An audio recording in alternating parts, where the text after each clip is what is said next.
Well, the boxing match of yesterday, mm, what can I say about that? Lots have been said about this. We watched a very tantalizing boxing match in Saudi Arabia between Tyson Fury, the undisputed heavyweight boxing champion, against Francis Ngannou from the UFC, a total novice in boxing, but who came out and showed that he was, you know, what the task.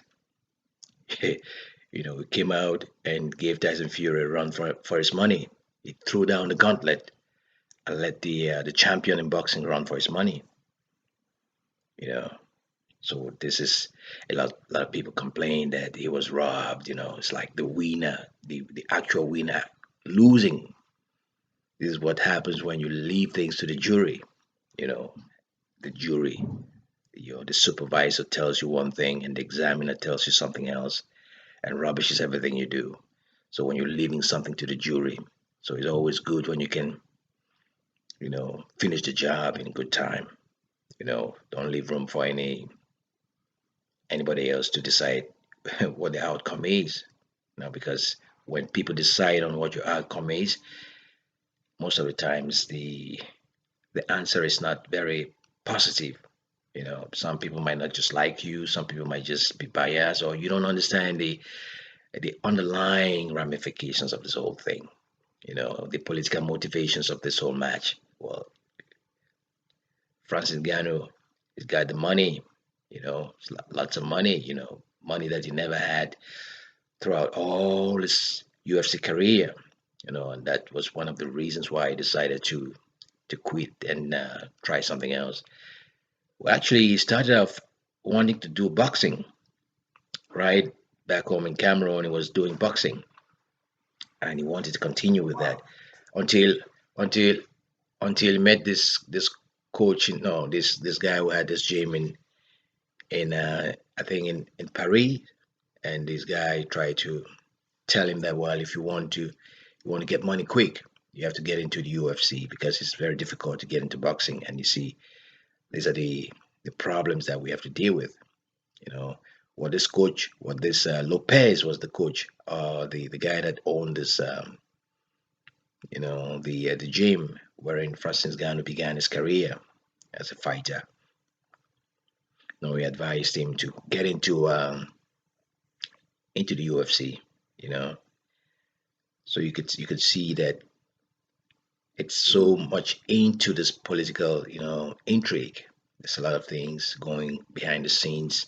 See a lot of money involved. A lot of ego.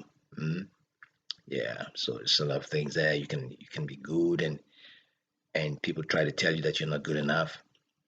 So when you want to win, you have to win in a very convincing way. Well, I'm not saying that it wasn't convincing. He won the fight, if you ask me. Because some experts, boxers and UFC fighters are saying, and they're raising the issue that it was not an Olympic sport. That was a heavyweight boxing match, a professional boxing match. So the punches actually do not count. The number of times you touch your opponent is not really what matters. What matters is that it's those decisive moments. You see, those decisive punches that you give. And keep in mind, Francis Ngannou has never boxed professionally before, even at this level, but going in there to box the undisputed champion, the very elusive, as they say, Tyson Fury, was something that is quite commendable. But we have to give it up. We have to give it, you know, to Tyson Fury for accepting this match, even though he knew very well that he was putting his career on the line and he was putting the whole boxing, institution on the line because he could have might as well discredit that, you know, the boxing. I don't know the boxing world. You see, bring some disrepute onto the boxing world. But it's just a match. It's just sport. Lots of political things there, the political ramifications of all that. You know, uh, but I wasn't watching it. I wasn't watching it to see that. Tyson Fury was going to lose. I just wanted to watch Ngannou do well. That's all I wanted to see, that he did well and gave a good show of himself, and he represented so much for so many people.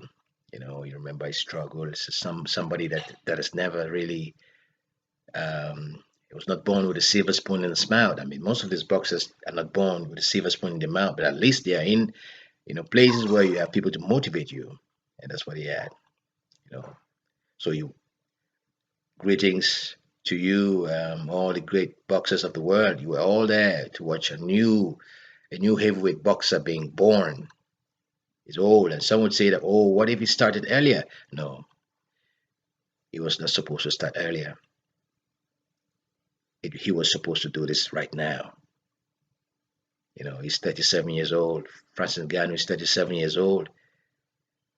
He's supposed to do it now.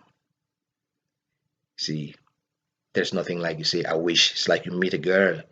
You meet a girl, and the girl, a young girl in her 20s, and meets you, you're in your 40s, and she's telling you, oh, you make me feel so good. I wish you were much younger so we can have a much more good time for a longer period. You tell her, no, I cannot turn back time. You know, you see, you cannot change time. You have to accept time and go with the flow. That's what life is. See, it was not intended for Francis Ngannou to be a boxer for a long time. It was not intended for Francis Ngannou to be a UFC fighter for a long time. What he's doing is just what destiny has programmed for him, you know. And this reminds me of something that I read so many years ago while in Africa as a young child back home in this Ebony magazine.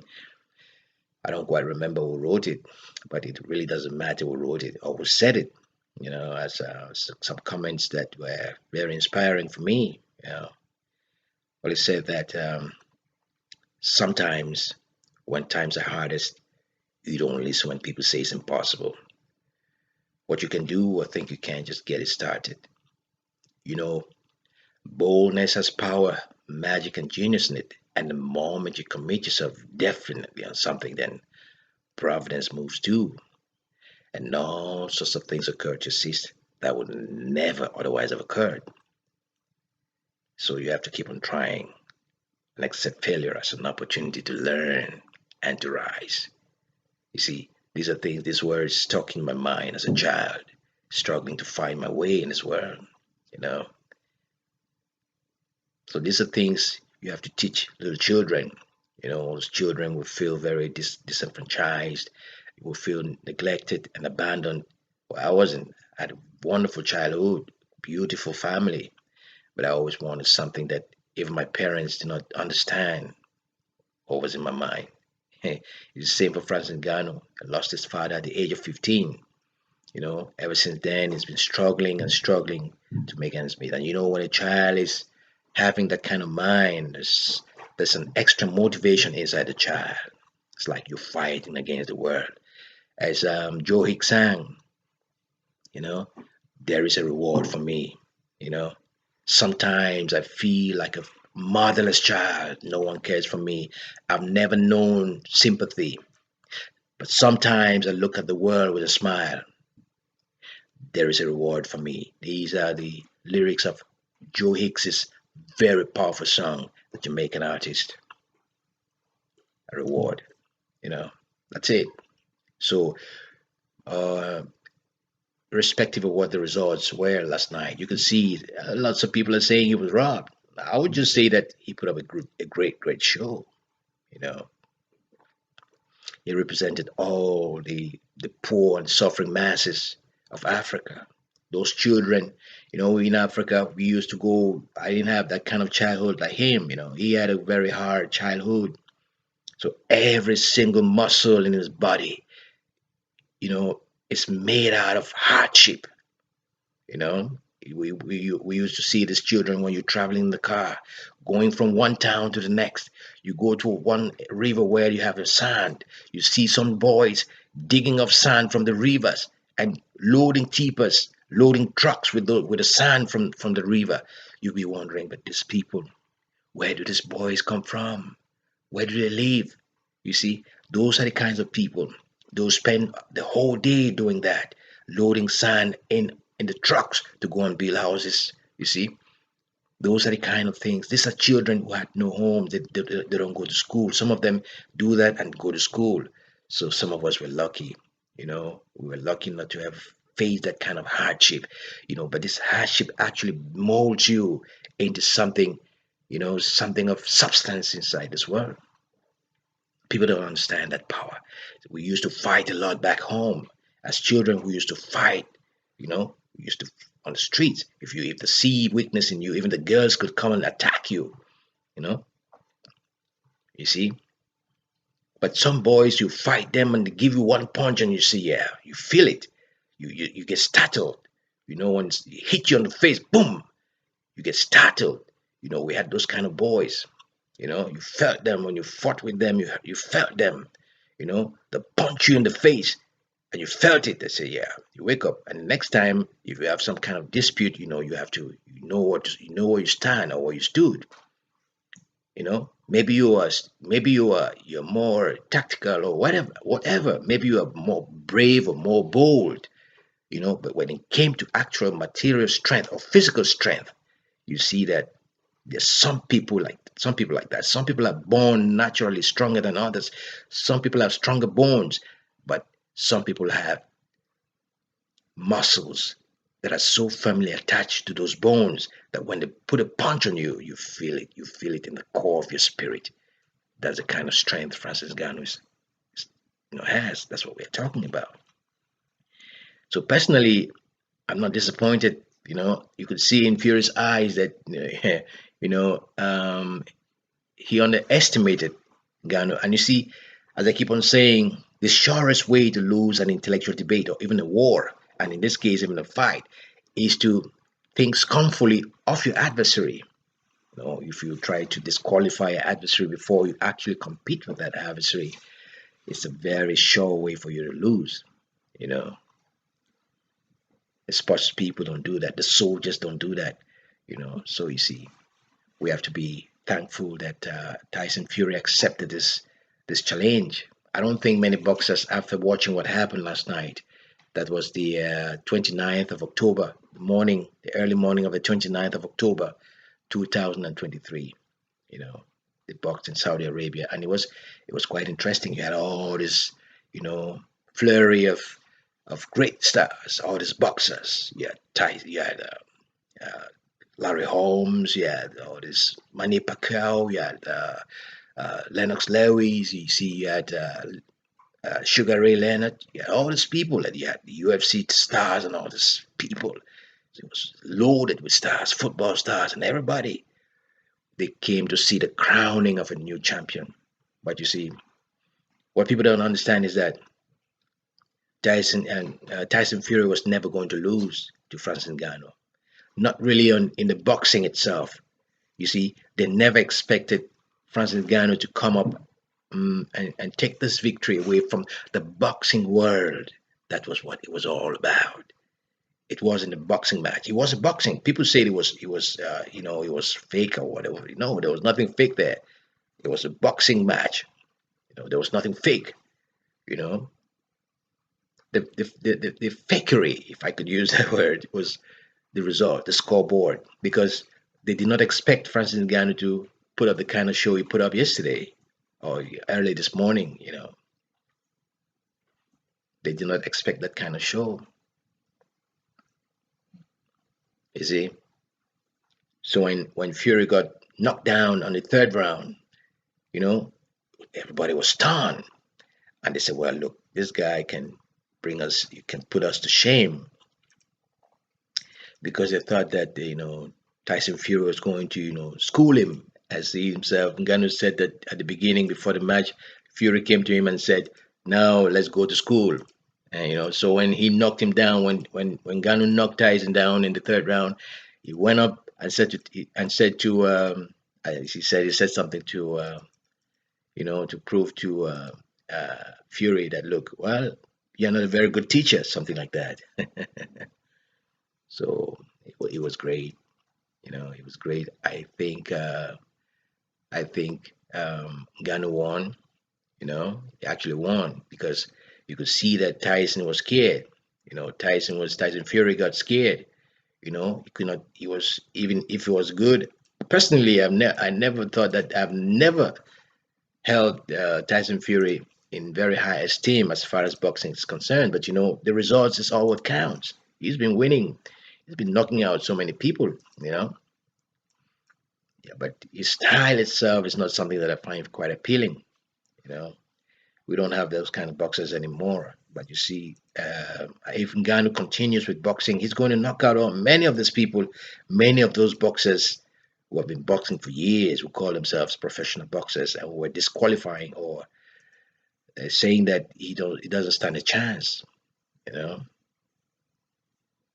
you could see Tyson always trying to hold on Ngannou. He was trying to hold all the time when he felt the punch. And there was no actually the punch that brought Tyson Fury down in the third round was not really was I think it was a left-handed hook or something. It was not really a punch, a power punch like that. So he was lucky, he got away with it.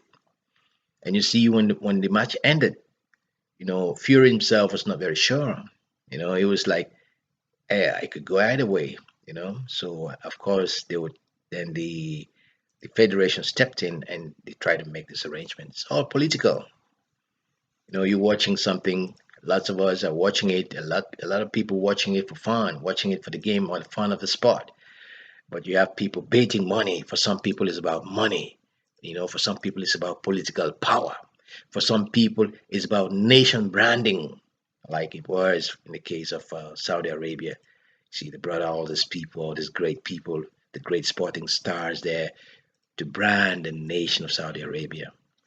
So it was all about that, you know. So at the end of the day, what happened was that Ghana has proven to the world that when people underestimate you, you don't listen to that.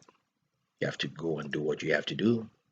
You know, it's like you're learning how to drive, or you're learning how to, yeah, that's a good example. You're learning how to drive, and you drive well, and suddenly you see the instructor.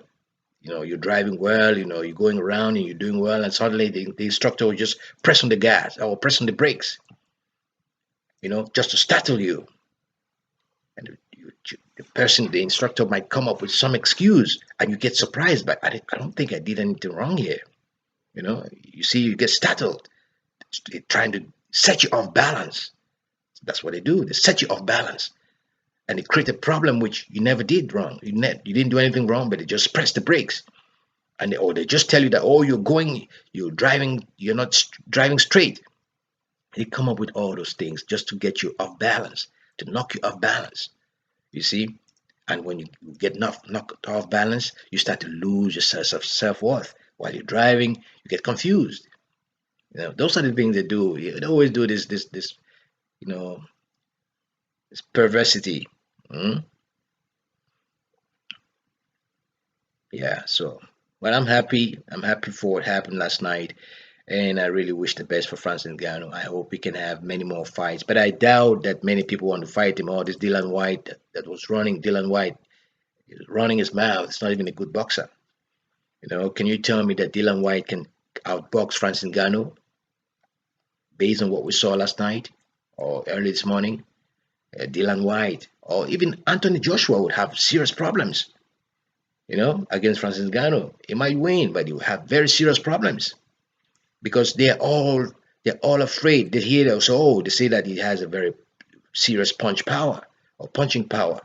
They hear that, you know.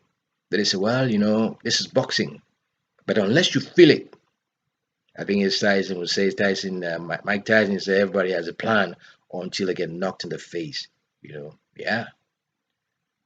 When Tyson Fury felt that punch, you could see that he started, he started, he woke up, he got startled, he was bucked on the temple, you see, a few times, even in the eighth round, he he could have, he could have been knocked out in the eighth round, you know. So, but you see, these are all counterfactual things we're saying now.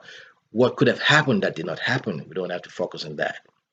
It's over. It was a good boxing match, and we hope for more brighter days. There's always room for improvement. You know, the winner lost. It's quite perverse, isn't it? The winner lost. You see, but that's how it is. The boxing world could have been, delegitimized if they gave the victory to Ngannou. Actually, they could have made it a draw, but even that draw could have um, delegitimized the boxing world.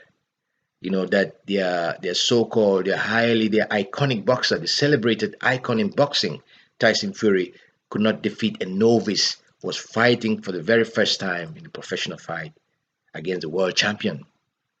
You know, so it was like that. So it was a good match, regardless of what people say. At least now, Francis Ngannou has proven his worth.